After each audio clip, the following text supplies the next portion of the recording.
داغون، آینده آبادی خلق تاجیک، سری بلند و روی سرخ هر فردی وطن و کفیل بالا روی نفوذ و آبروی دولتی آزاد و سایه‌دار تاجیکان است. مین برد از پرتای مکتب، مین برد از گرزه دهقان، رهبر از جوش مردم، از کف دستی خیابان، از کف دستی خیابان،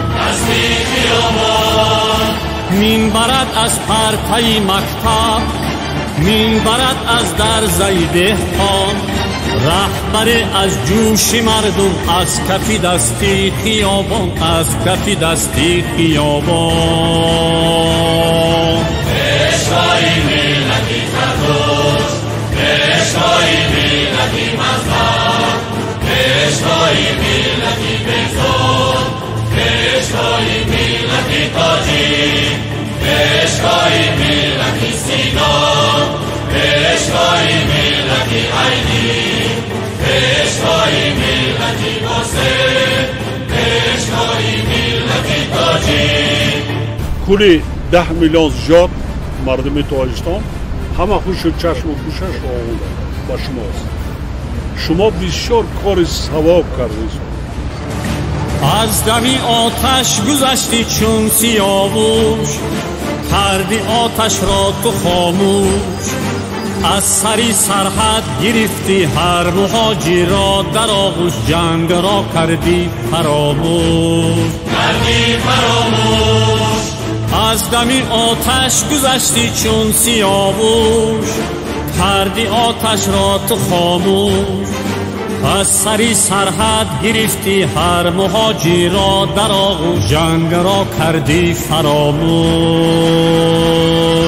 پیشوای ملتی زردوش، پیشوای ملتی مذهب، پیشوای ملتی بزرگ، پیشوای ملتی تاجیک، پیشوای ملتی سینا، پیشوای ملتی عینی، پیشوای ملتی بوسه، پیشوای ملتی تاجیک.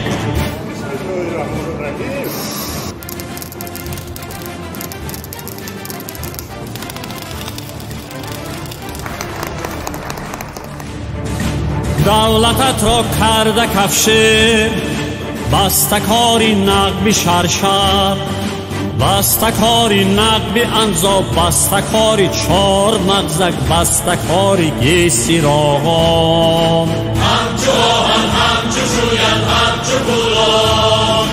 دولتت را کرده کفشر، بستکاری نقبی شرشر، بستکاری شهرستان، بستکاری 4 مغزک، بستکاری گیسی راغان.